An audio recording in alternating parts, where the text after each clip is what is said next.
É isso aí, pessoal, tudo bem? Vamos falar sobre finanças pessoais em tempo de pandemia? O que fazer diante de toda essa dificuldade que nós estamos passando? Muita gente perdeu emprego, outras tiveram renda familiar reduzida. Que decisões tomar? Como buscar também ajuda no Senhor? Depois da vinheta a gente já vai falar sobre esse assunto. Até daqui a pouco, eu espero você.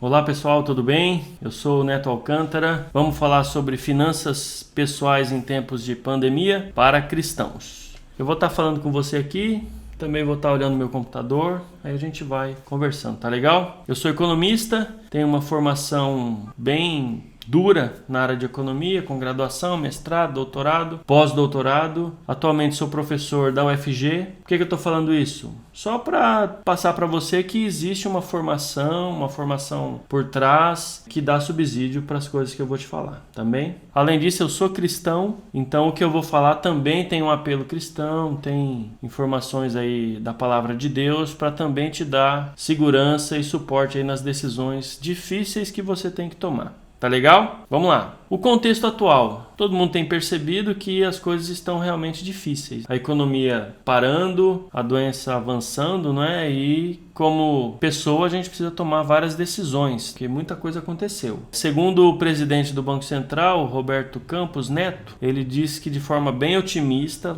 no final do quarto trimestre de 2020, as coisas vão começar a melhorar. Por outro lado, é difícil de acertar essa informação porque ainda a gente não chegou no fim do problema. A gente parece que está chegando no meio, né? Hoje, dia 11 de abril, então a gente está caminhando aí para entender melhor o que está acontecendo. Mas o déficit do Brasil em torno de 500 bilhões de reais, ou seja, o que o governo arrecada menos o que ele gasta, ele está devendo atualmente 500 bilhões pelas medidas que ele tomou. Mesmo o Banco Central já tendo injetado 1 trilhão e 200 bilhões de reais na economia aí para dar um pouco de liquidez no sistema. Então tudo isso gera muita incerteza, gera problemas, geram demissões, geram queda de renda para as pessoas, para as empresas, e aí o que fazer?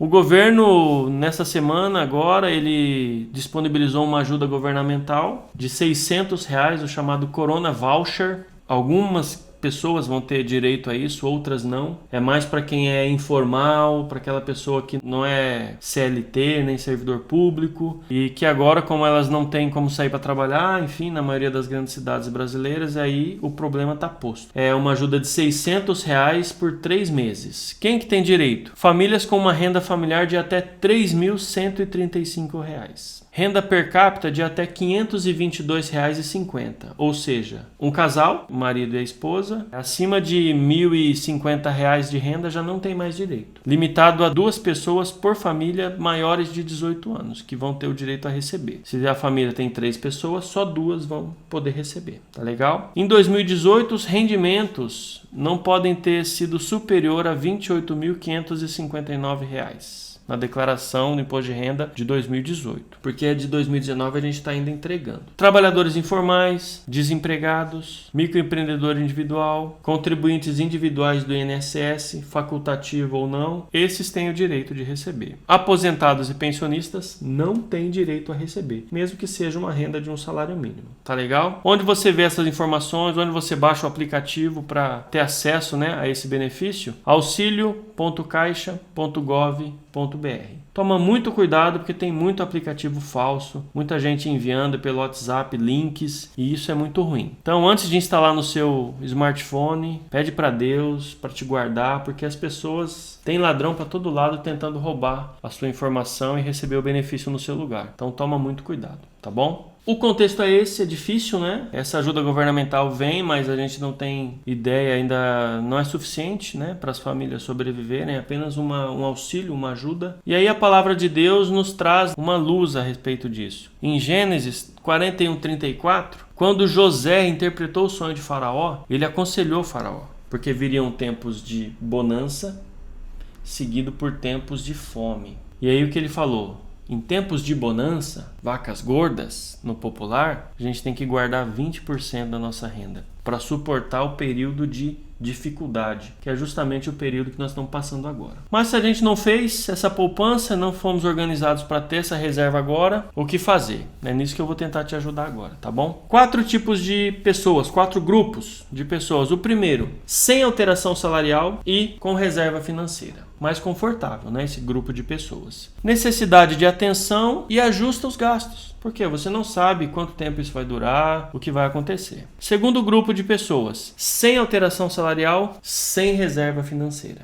Necessidade imediata de ajuste nos gastos. Pelo mesmo motivo que o grupo 1, só que mais, se você não tem reserva, qualquer coisa que aconteça pode te prejudicar. Então, fique atento. E eu vou falar como ajustar isso. Terceiro grupo de pessoas, agora começa um grupo mais problemático. Redução salarial, reserva financeira. Caiu o salário, tem uma reserva financeira. Tem que ter cortes imediatos e busca por negociações contratuais. Vou detalhar isso. E o quarto grupo, que é o mais sensível, mais difícil, redução salarial e sem nenhuma reserva financeira. Cortes severos nas despesas. Busca por negociações contratuais. Requer o envolvimento de todos os membros da família na discussão da situação e na resolução dos problemas. E as medidas são de médio e longo prazo, ou seja, não vai ser fácil não, tá bom? Vamos lá. Na prática, o que eu faço? O que eu vou fazer? Primeiro, você precisa ter uma planilha para entender, classificar suas despesas para você poder tomar a decisão. Então vamos lá, né? O que acontece? Se você tem facilidade com Excel, maravilha, faça no Excel. Se você não tem facilidade com tecnologia, com planilhas eletrônicas, pega uma folha de papel, um caderno e você precisa desenhar 3 colunas. No próximo vídeo eu vou explicar certinho como fazer essa planilha. Então aqui vai ser um pouco rápido, mas depois eu vou explicar certinho para você, tá? Como fazer isso. Na primeira coluna você vai colocar as datas de vencimento. Na segunda coluna, elencar suas contas e na terceira coluna os valores.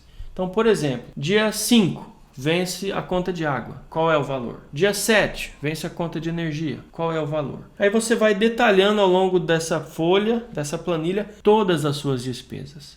Quanto mais organizado você for, mais linhas vai ter, maior o nível de detalhamento, melhor a informação para você. Aí você vai somar, pega a calculadora e soma esses valores. Chegou no final lá, R$1.000, R$2.000, R$3.000, não sei a sua realidade. Mas aí você vai confrontar com a renda familiar, tá bom? E essa renda for maior do que as despesas, maravilha, tá sobrando. Opa, vamos poupar. Se a despesa for maior do que a receita, os seus gastos estão maiores do que a sua atual receita, aí é difícil. Aí tem que tomar decisão, fazer cortes, e aí não é tão simples assim. É nisso que agora eu vou tentar te ajudar. Tá legal? Algumas opções para fazer, algum detalhamento aí. Eu elenquei aqui alguns itens, aí eu vou falar com você. Você, enquanto cristão, a gente tem que se apoiar no Senhor. Tudo isso que eu vou falar aqui tem que ser permeado de oração, porque é um assunto muito delicado e fácil para discutir, para trazer acusações, e não é isso que a gente quer. A gente quer se apoiar em Deus para resolver os nossos problemas. Primeiro, envolva o seu cônjuge. Ele tem que saber, porque ele vai te ajudar a tomar decisões. Mesmo que até hoje nunca se preocupou com isso. Agora chegou o momento de se preocupar, de te ajudar, de te apoiar, tá bom? Seja o homem, seja a mulher. Quem tem mais habilidade nessa situação tem que tomar a frente. Mas os dois vão caminhar junto na tomada de decisão. Se você, o item 2, tem filhos maiores de 10 anos, eles têm que estar envolvidos. Tem que saber o que está acontecendo. É lógico, não num nível de detalhe tão grande, pela idade, não é? Mas tem que saber o que está acontecendo. Por quê? Eles vão passar a ouvir não. Agora não é para comprar, não tem como fazer, nós não vamos sair. E aí o não causa um problema. Então por isso que eles têm que estar sabendo de tudo que está acontecendo dentro da família. Mostrar, no item 3, mostrar que o momento é difícil, que de repente houve uma redução salarial, uma queda de renda, e aí decisões difíceis precisam ser tomadas. Mostrar isso para eles. Item 4. Se você paga aluguel, chegou o momento de conversar com a imobiliária, com o proprietário do imóvel, pedir uma redução salarial de 50% por 3 meses. Por quê? O momento é difícil. E aí você tem que dividir o ônus com o proprietário. Se por outro lado você é o proprietário de algum imóvel que está alugado para alguém, se prepara que o seu inquilino também vai pedir ajuda para você. E aí a sua renda também vai cair. 5. Se o seu carro é financiado, não deixa acumular as parcelas. Já se antecipa, liga na financeira do veículo, vê o que dá para fazer. Seja sincero, abra o seu coração, fala que caiu a renda, que você tem que tentar, né? De alguma forma, precisa de uma ajuda. Em casos mais difíceis, talvez seja o momento de vender o carro, mesmo o momento sendo ruim para vender, porque poucas pessoas têm dinheiro agora para comprar, né? Então, o momento é ruim e é difícil. Se o seu filho estuda em uma escola particular, liga lá, conversa, pede um desconto, porque a escola é um parceiro, você é um parceiro da escola. Eles não querem te perder. E aí eles vão conversar com você, vão tentar ver o que dá para fazer dentro do limite deles também, porque eles também continuam com as despesas de salário e inúmeras despesas que as escolas têm. Item 7. Se você faz uma faculdade particular, o seu filho, tome uma decisão madura, converse. Talvez seja o momento de trancar a matrícula. Eu sou professor universitário. Eu vejo os alunos ali, a sede, a alegria em estar estudando, os sonhos sendo realizados ali, né? Buscando a realização desses sonhos. Mas talvez seja um momento de, calma aí. 6 meses a mais, 6 meses a menos, 1 ano a mais, 1 ano a menos e um jovem com 20 anos, com 21, não vai mudar muita coisa. Por outro lado, uma mensalidade de R$1.000, R$1.200, R$1.500 para a família agora seja determinante para conseguir sair dessa crise. Cartão de crédito. Não deixa enrolar, não deixa as faturas vencer. Se você tem... Vamos lá, né? Eu vou detalhar isso naquela planilha depois, tá bom? Que eu falei há pouco. Mas se o juro do cartão é 2 dígitos, 12%, 15%... Se tem lá uma dívida de 5 mil no cartão de crédito com os parcelamentos, troca essa dívida por um empréstimo pessoal, por um consignado, se você for servidor público, tem vantagens. E aí você então começa a melhorar a situação. Agora, talvez o que não é essencial. Vocês vão ter a planilha e decidir o que não é essencial, não é essencial. Então, não é a hora de fazer, não é a hora de gastar com isso. O que é supérfluo, deixa para depois. Decisões difíceis, envolva todas as pessoas da família. De repente, você tem uma ajudadora em casa, uma diarista, que também não está vindo por causa do isolamento social. Envolva toda a família na prática de fazer o serviço doméstico, divida as tarefas. Não deixa nas costas de um só. Envolva toda a família, os filhos. Tá calor, eu sou de Goiânia, calor aqui em Goiânia não é fácil, mas desligar o ar-condicionado. Não dá, você vai reduzir R$100, R$150 na sua fatura de energia. Então talvez seja o momento de tomar essa decisão também. Agora é muito sério, importantíssimo. O papo aqui é para cristão, certo? Não deixe de entregar o seu dízimo. Tem inúmeros irmãos que servem em tempo integral, pastores que dependem dos recursos dos irmãos, né? Dos dízimos que são entregues. O Senhor vai te provar nisso. O Senhor vai te abençoar. Malaquias 3, versículos 9 a 11, o Senhor garante que Ele vai te abençoar se você for fiel nos dízimos e nas ofertas, tá? Prova o Senhor nisso. No próximo vídeo, como eu já disse, eu vou então elaborar uma planilha no Excel e depois você pode transportar ela para o seu caderno, né? De forma simples. Eu vou ensinar, né? Aqui foi difícil falar, é muito rápido, mas passo a passo como montar essa planilha, como identificar os valores, como distribuir essas contas, tá bom? Um agradecimento especial aí ao Estúdio Gaitista RB, tá legal? Que apoiou toda essa estrutura aqui para eu poder falar com você. Eu já tinha feito um vídeo antes e muita gente pediu para transportar esse vídeo para o YouTube. Então eu estou tentando fazer, né, com a ajuda aí do Rodrigo, tornar isso mais acessível para você, tá legal? Um grande abraço, até a próxima. Jesus é o Senhor.